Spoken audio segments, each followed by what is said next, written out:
Welcome to Spirituality Gone Wild. I am Debbie G, and this is a very special edition of Cuppa Grata with a shot of expression.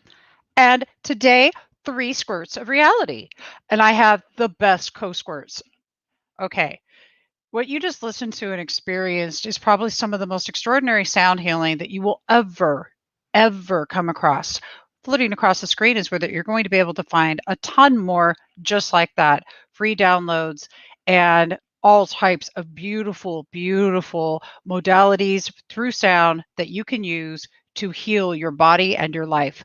Without further ado, though, let's bring our gorgeous co-squirts to the stage and welcome Jonathan and Andi Goldman. and I'm gonna. Here we go. Wait a second. Here we go. Here we go. Hi. There we go. They're squeezing. So what we're going to do is unsqueeze them. Oh, there we go. If that works. Oh, hi, Debbie. Hi, Debbie. Hello. That was something a little bit different for me to start a show with a sound healing piece. And I did this intentionally so that anyone and everyone joining can get into the vibration and the frequency of the work that you put out, which is extraordinary. I mean, I'm just sitting here and just such honor and appreciation for the work that you both have put through. And tell us a little bit about the journey.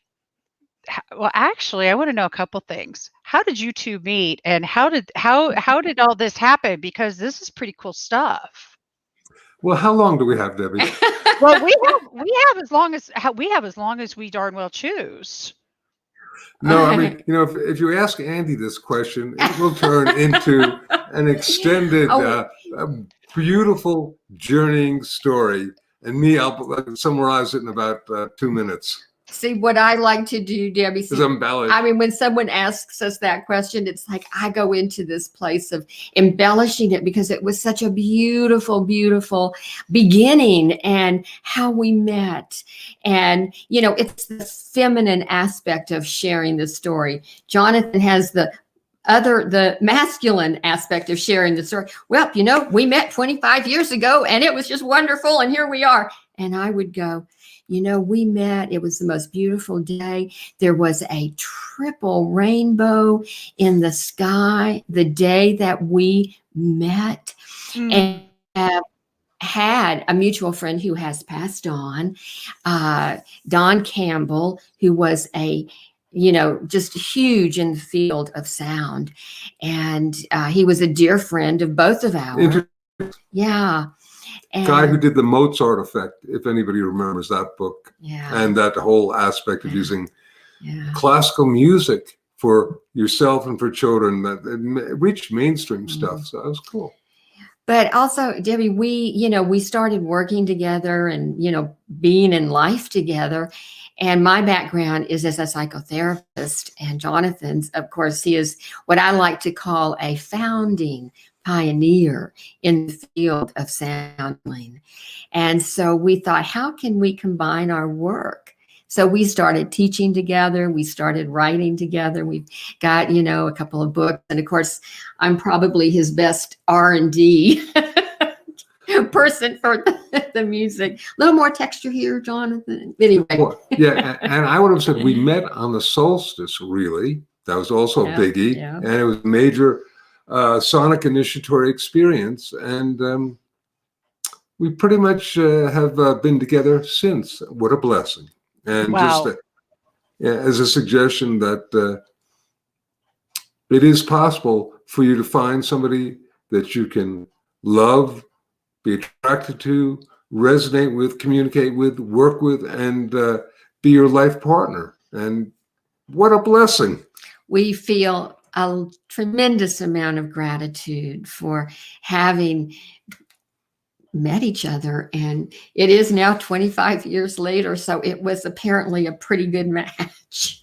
I love this. I dig it. And you two are a great match, and I love this. Plus, it's a huge inspiration for me. And for those of you watching that are single, I see a couple of you on there, and I know you are.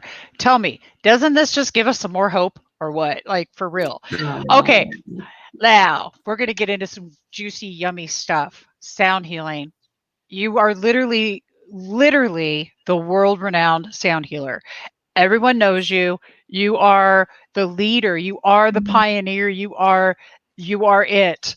So let's start learning about sound. Are you trying to say here that sound and frequency can heal our bodies?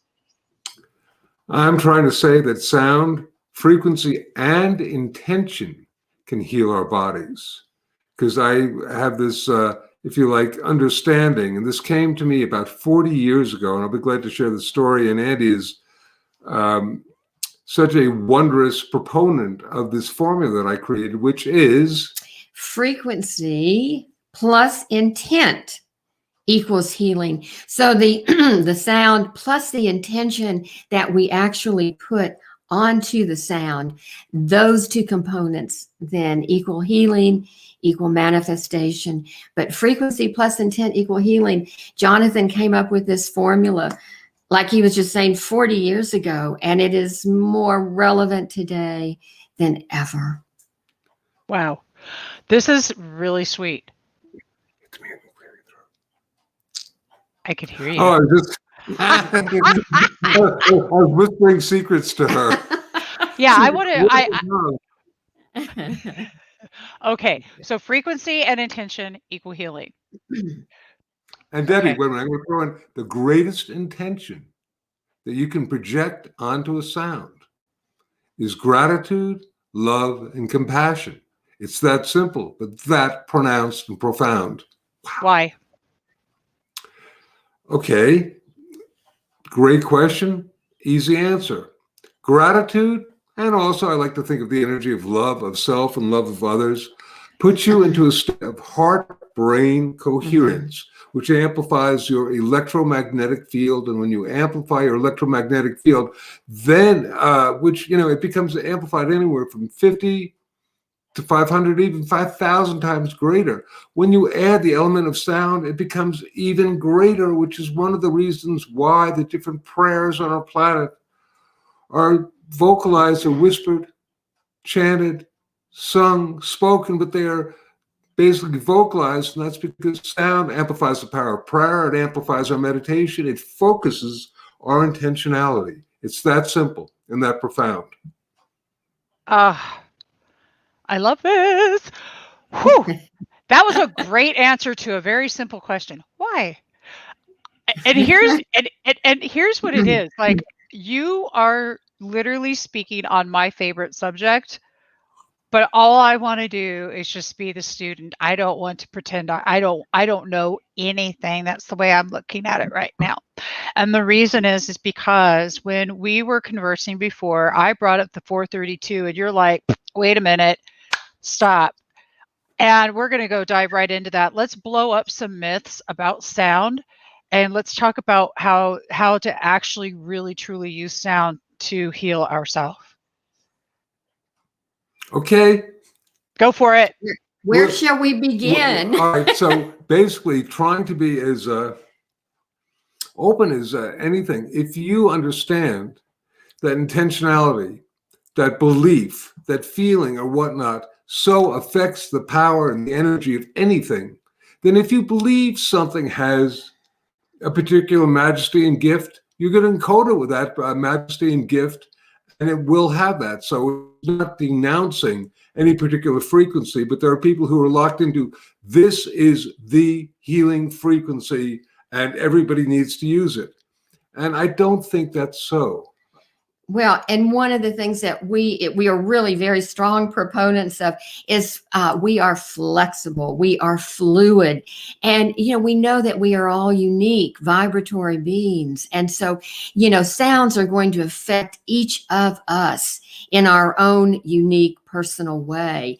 And so I think that having that when we're working with sound, rather than getting locked in, it's really so much more inclusive and healing to know we are these unique beings incorporating sound in our own special way. And this is, of course, our own.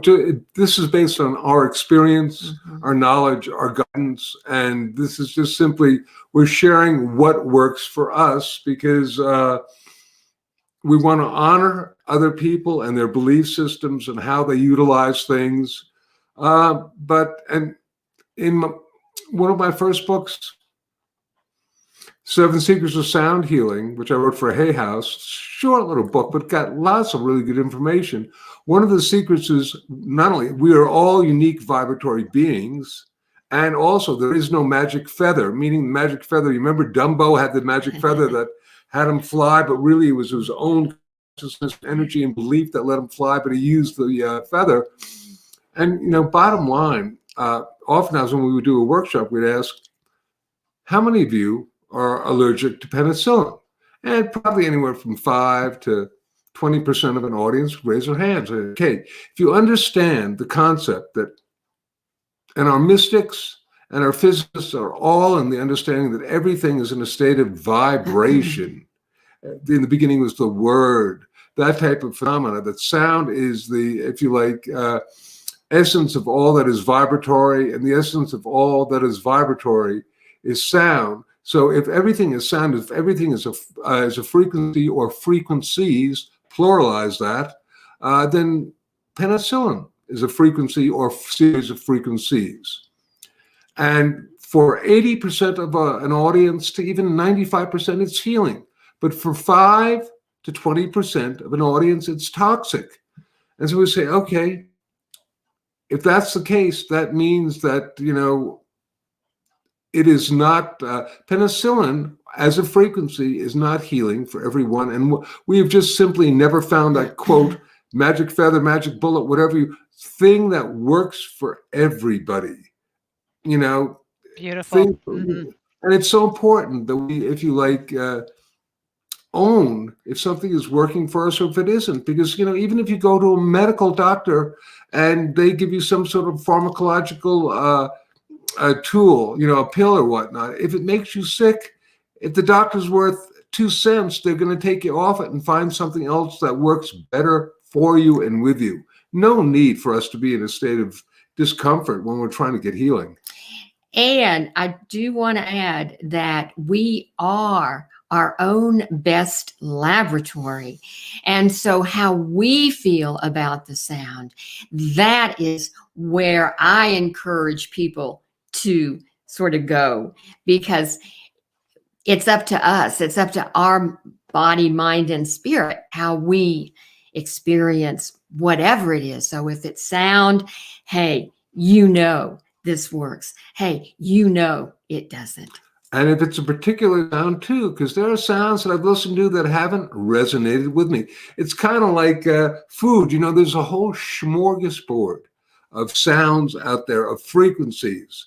And if you're eating something and you're allergic to it or it doesn't resonate with you, well, of course, there are going to be those people, and bless them, that say, well, your body needs to get used to this. That may be a possibility. That's really, for the most part, not in my belief system. I mean, I think there's a little bit of getting used to. I think the first time I had caviar, I went, you know, but there are other things that I had that I ate and went, oh, you know, yeah, you get some sort of indigestion and say, I'm not going to eat again, that type of thing.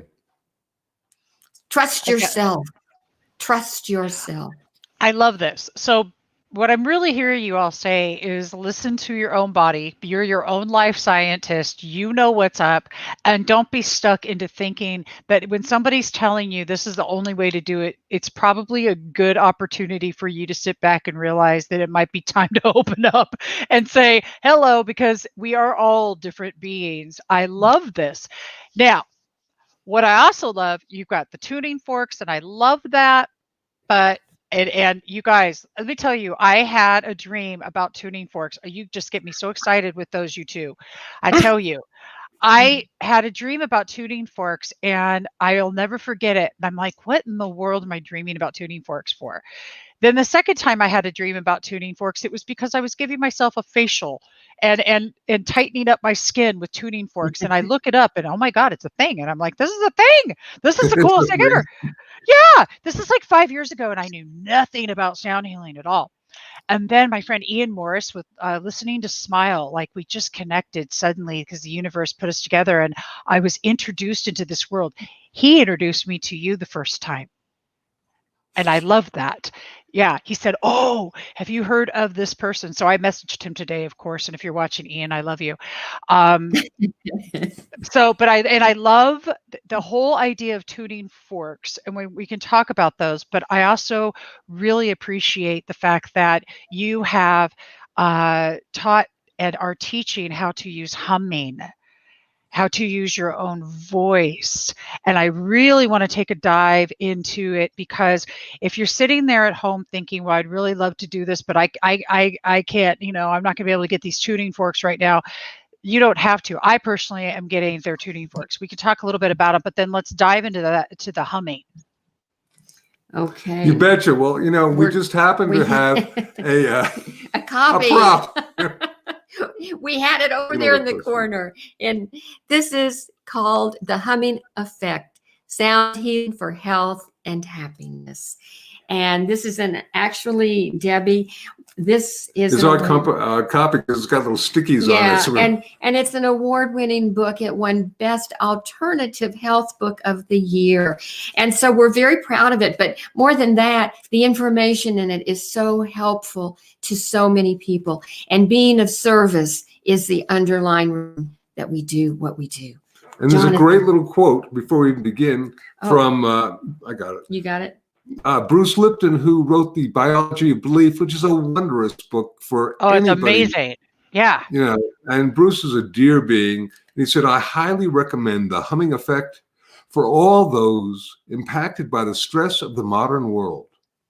It is a powerful, non-pharmaceutical prescription for self-healing that has only positive side effects, such as harmony and happiness. Nice quote, Bruce. Thank you. Hey, Bruce, you rock. I love you. That was seriously great. Oh, I love him.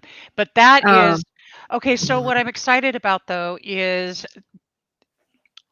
the fact that you're teaching people to use their own voice. This is really exciting.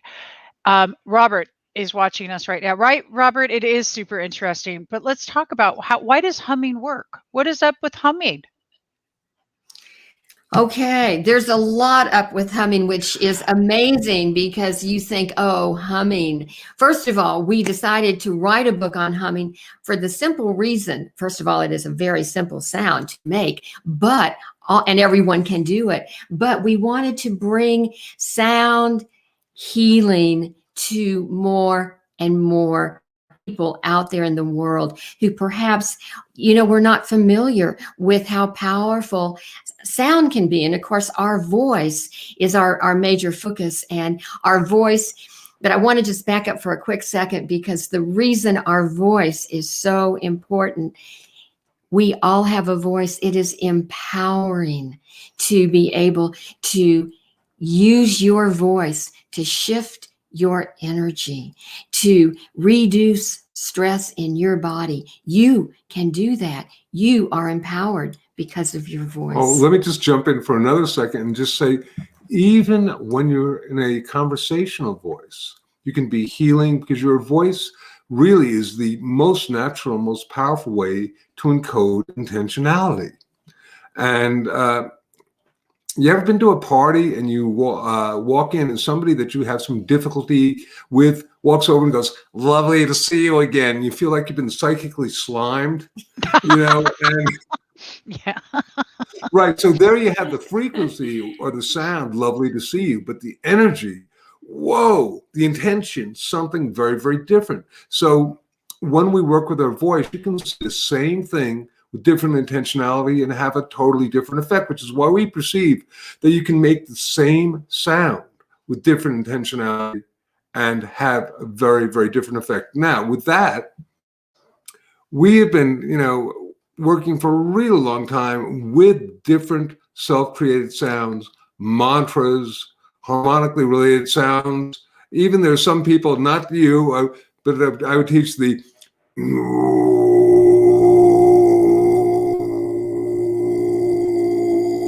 the Tibetan deep voice, which is something that Master Lama chanters can do.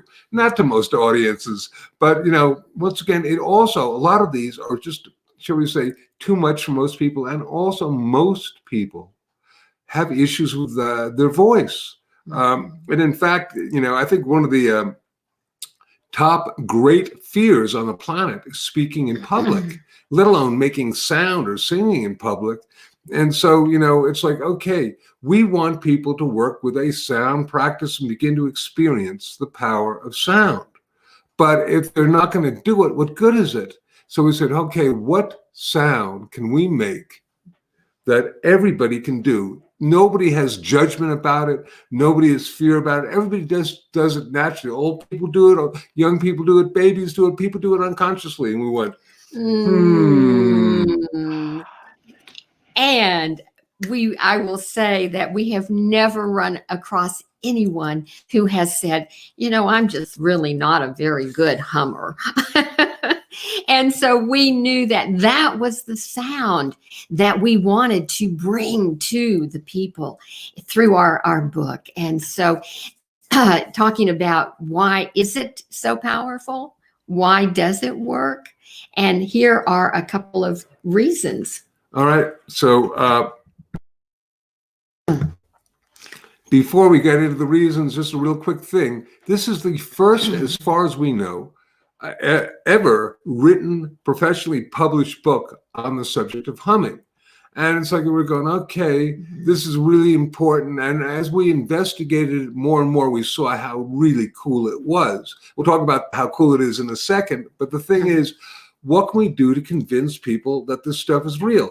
We're going to make the first chapter nothing more or less than what they call peer review, scientific and medical information on how and why the benefits of humming. And so, Andi, take it away, my dear. All right. So when we are humming, Debbie, this is amazing, but all of what I'm going to say is happening in our bodies. Our heart rate is lowered. Our blood pressure is lowered. We produce many different hormones, such as melatonin, which regulates our sleep cycles. We produce oxytocin, which is trust hormone. And it's interesting because when we are sounding, we begin to feel better. And this is interesting because I ran across this research really many years ago, but they were sort of experimenting with using melatonin as an antidepressant. I don't know whatever happened with that. What happened for me was when I read that, I went, oh, no wonder when we are sounding, whether it's humming, toning, whatever, we absolutely begin to feel better. We begin to reduce that level of stress that we're feeling. And so all of this is happening. The most important thing that is happening, however, when we are humming, nitric oxide is produced. And that is, I'm going to let Jonathan, he loves to talk about, this is a little molecule, and he has great stories about this little molecule, but it is powerful. So nitric oxide is, first of all, not what you get in the dentist's office. That is nitrous oxide. It's it's like NO2 as opposed to nitric oxide, which is NO. So, say yes to no, if you like. And it won the Molecule of the Year by Science Magazine. It was awarded the Molecule of the Year, as was the discoverers of it. And I can imagine this little molecule going on stage going, thank you very much. I really get it.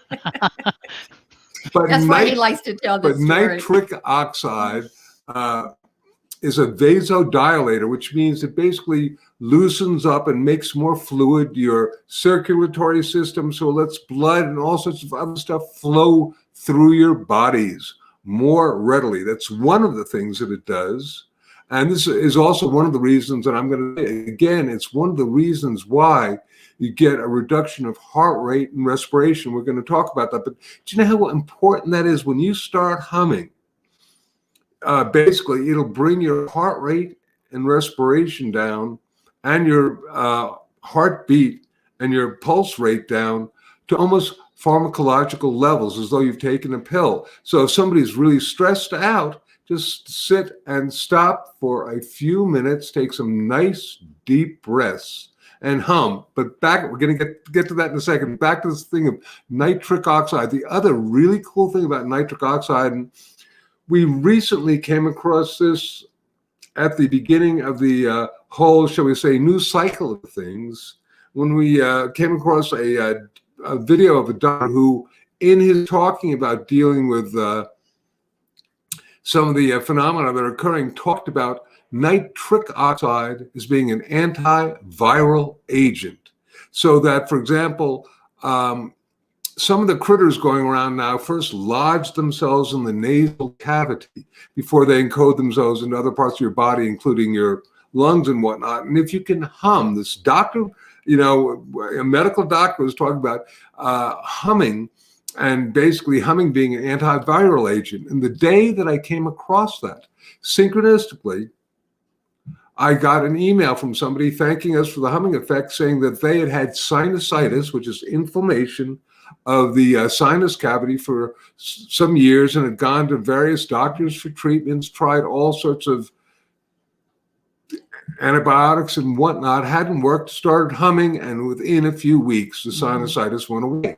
I thought, this is so cool, because there it is. If you don't want to believe the scientific reports, well, there's somebody just telling you anecdotal information. And we love anecdotal information, plural. Anecdote is data. Ultimately, enough people come up with this information, and then it's got to be logged, noted, and found to be real. But it also goes back to what we feel within ourselves. That is what is real. And for this person who wrote to us, that was this person's real experience. Yeah. And I want to just mention that humming, from our perspective, we call it conscious humming, because it really is something that we choose to do consciously to shift our energy, to reduce the stress levels that we're experiencing. And particularly now, with our culture just being in this sort of crazy place with this pandemic, humming, hey, we're stressed. We're all feeling that stress. Just stop for a few minutes, 30 seconds even, but longer, of course, and just begin to take some nice deep breaths. That big part of, relaxing your body, and then allowing that hum to come forth. And even doing that for a minute, Debbie, can be effective for people. Now, Jonathan and I like to, in our practice, we will hum for 5 minutes, because that is certainly, doesn't sound like a long period of time, but if you're humming, it really does do the trick. Right. And coupled with deep breathing, nice deep diaphragmatic breathing, I always like to say, if you do about 25 hums, that's about 5 minutes. If you're better at counting, or like to do with your fingers or whatnot, you can have a count. And then after that, we say, be in silence for about 5 minutes, because silence is really the, if you like, yin to the yang of sound. And it is the place, from our perspective, where the major shifts and changes on a physiological, emotional, mental, and etheric, spiritual occurs. So it's being in that place of silence. And if you get into silence for even a few minutes, you may get very blissed out. So we tell people, wait for 5 minutes, because people get really, shall we say, stoned from humming for 5 minutes. It's really cool. Get blissed out, That is way cool. I am super excited to go into this next step with you, and that is, what is the easiest humming method that we could show everyone right now that they could start right this minute? Excellent, Debbie, because that's what we like to do, is to give some pearls of wisdom so people can actually begin to hum. And of course, in our book, we've got a lot of different exercises that we present. But, basically, I think the most important is to begin to take some nice deep breaths, some belly breaths, we like to call it, diaphragmatic breaths. So you're really releasing, take some breaths and release anything you don't need. Let that stress just be released with a sigh. And if you can, have your back straight. And begin to just, not like this. Yeah, focus on your breathing. And when you feel your body in that place of feeling relaxed, just allow that hum to come.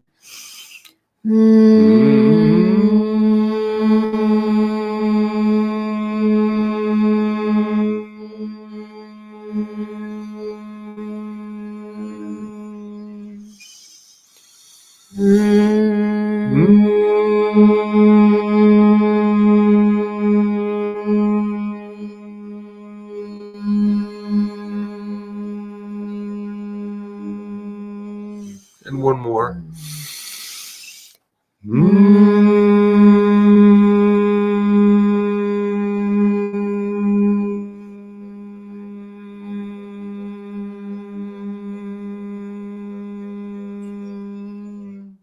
And then just check yourself out. And just be in silence for a moment to allow those shifts and changes and to begin to listen within.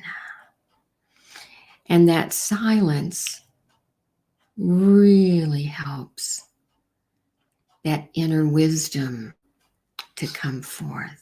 And we want to ask you, did you feel anything in that brief 3 humming experience? I did. I muted myself so I could hum with you and it wouldn't clash with your humming. I just went right center. Just center. Just like it. And also what I've noticed is that I felt at one with you both. Like, as in, it's like I almost have so much appreciation. Like, I'm in so much gratefulness. I feel tears, It was such a connection. And this is how to connect. This is all of you out there, because you're saying, you've been separated from people. I don't know if any of you watching this replay did that humming and you feel connected like I do. Please let us know. Okay, so why is it now that I feel as though I just connected right into your oneness with you?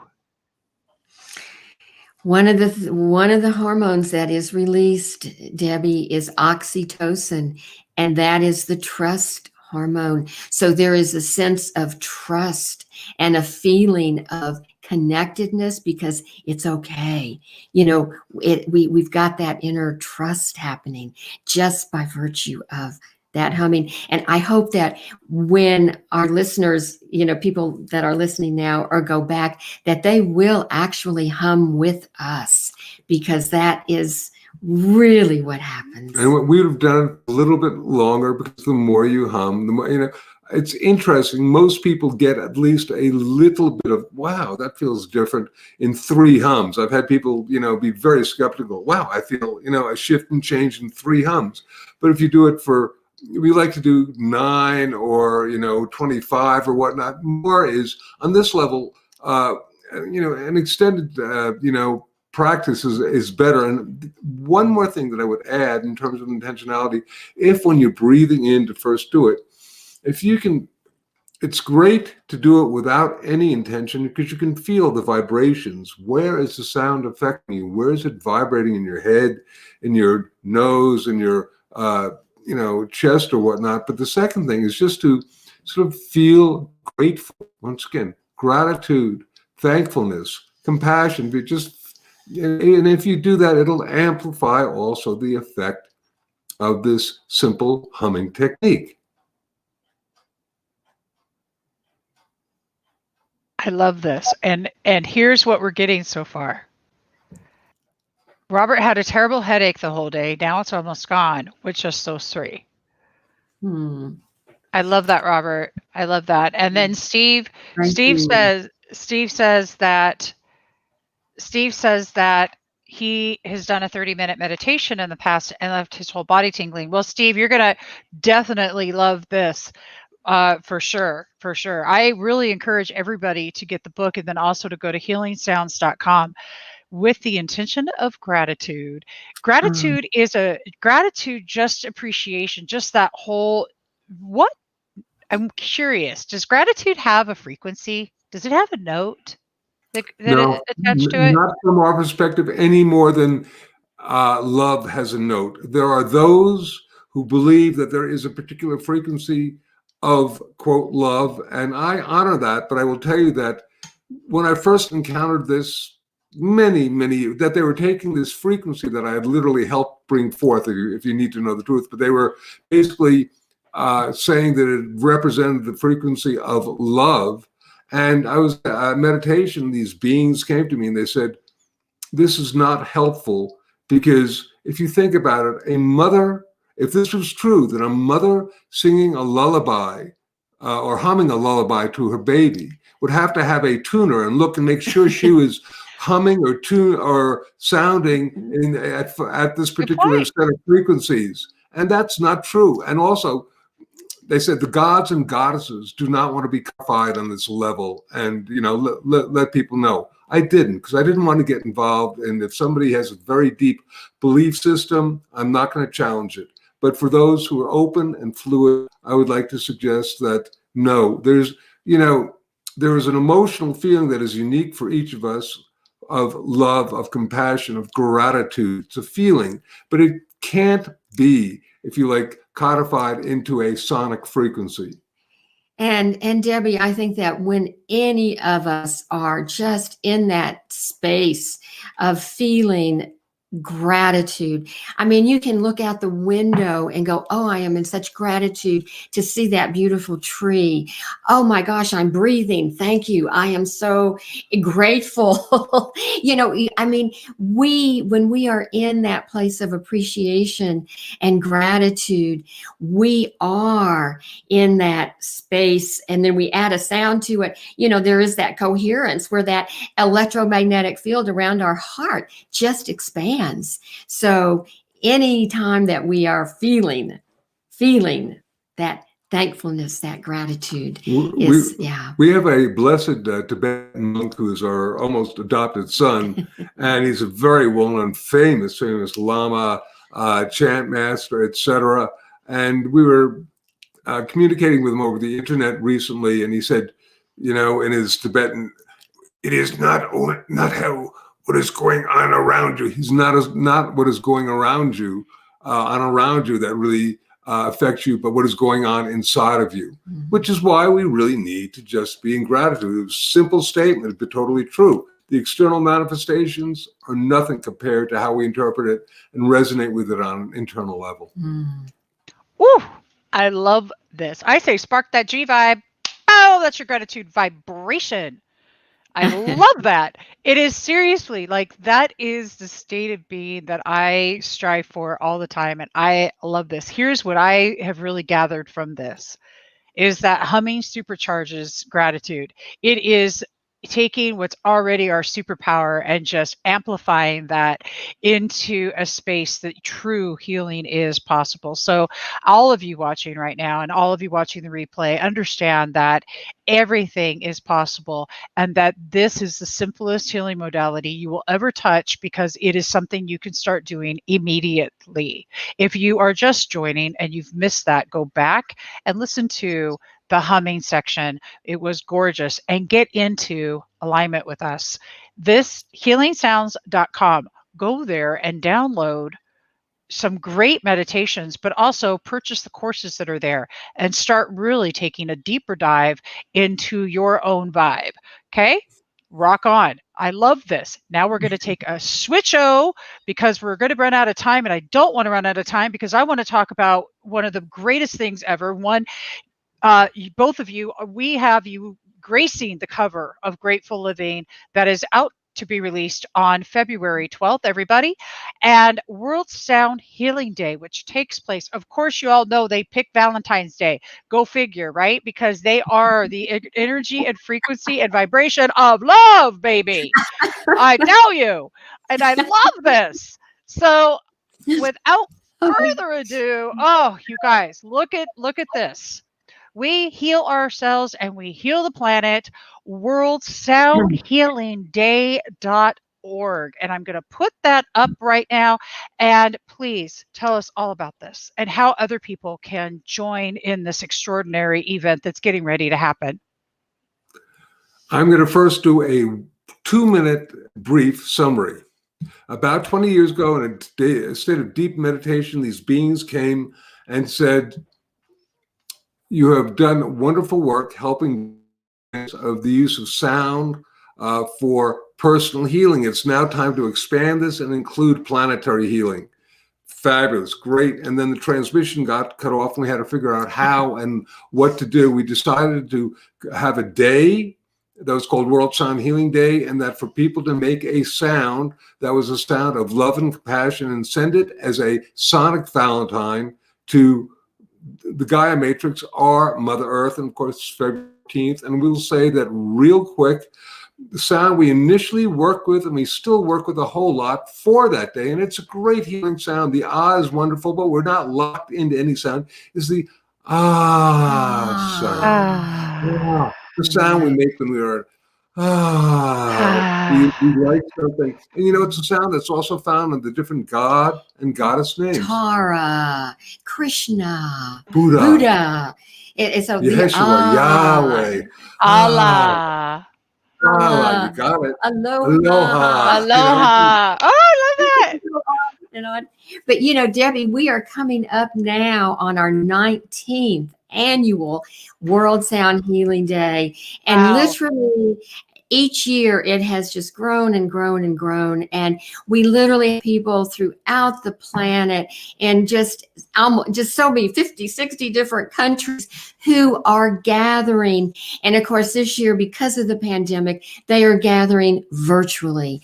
And they have created groups that we have a portal on our worldhealingday.org website that you can go into. You can find a group that you'd like to visit on February 14th. Or if you want, you can create an event as long as it's potentially up before February 14th, because we'll be a little busy at that particular point. But there's some really, really cool stuff happening throughout the planet. And these are sometimes individual activities by people playing crystal bowls, Tibetan bells or whatnot, or some of them are doing collaborative experiences with up to 20 or more people involved, doing 2 and 3 hour programs or even day-long programs. What a blessing. And basically they've got their link and, a picture and a description of their group. And so on February 14th, people can go and, hit any of the links that they're interested in and participate.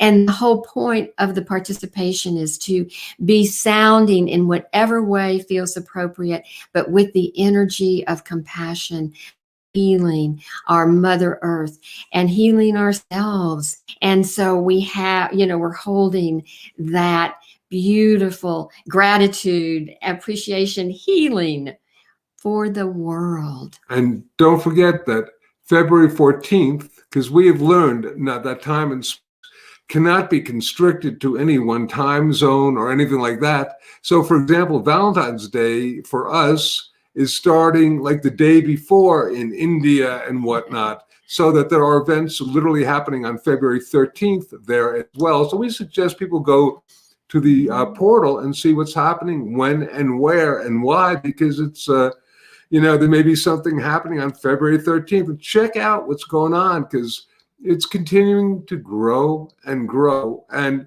this is not a summit.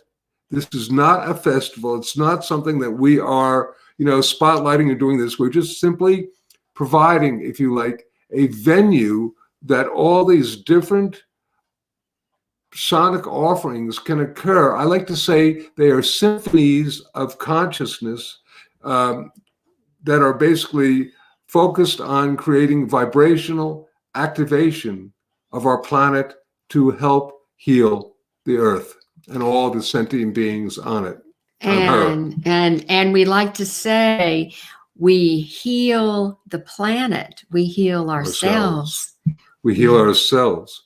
We heal the planet. So it's a really beautiful inner feedback loop. So we hope that people will feel so inspired and inclined to participate in whatever way they feel is right for them. Absolutely. I am thrilled. And thank you both so much. Please go to worldsoundhealingday.org and all of you, just join. Let's have a wonderful experience. I love this. And thank you for bringing forward the most natural healing that there is on the planet.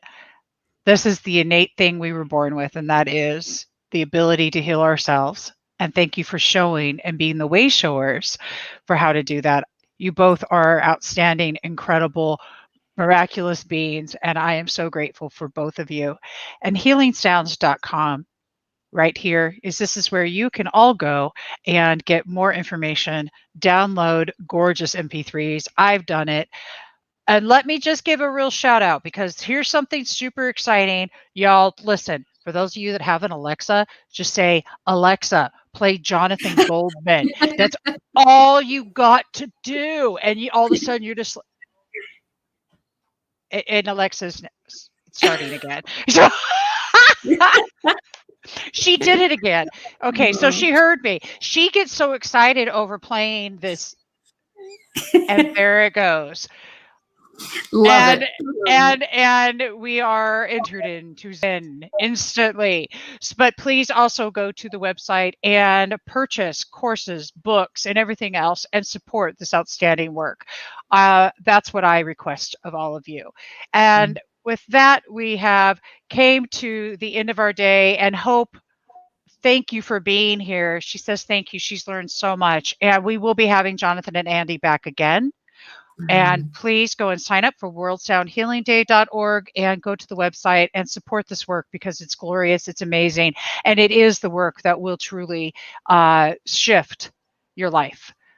And Debbie, yes. and Debbie, thank you. And thank you for all the work that you are doing, so graciously bringing all of this information to so many people. We appreciate and have gratitude for your work. Thank you. And thank you for allowing us to contribute an article to your fine magazine as well. Oh, I can't wait. We are honored. And thank everyone who's watching this, or going to be watching this. May sacred sounds resonate with you, and may you indeed experience the extraordinary ability that we have to shift and change ourselves and our planet through sound. Many blessings of love and light through sound to everyone. Absolutely.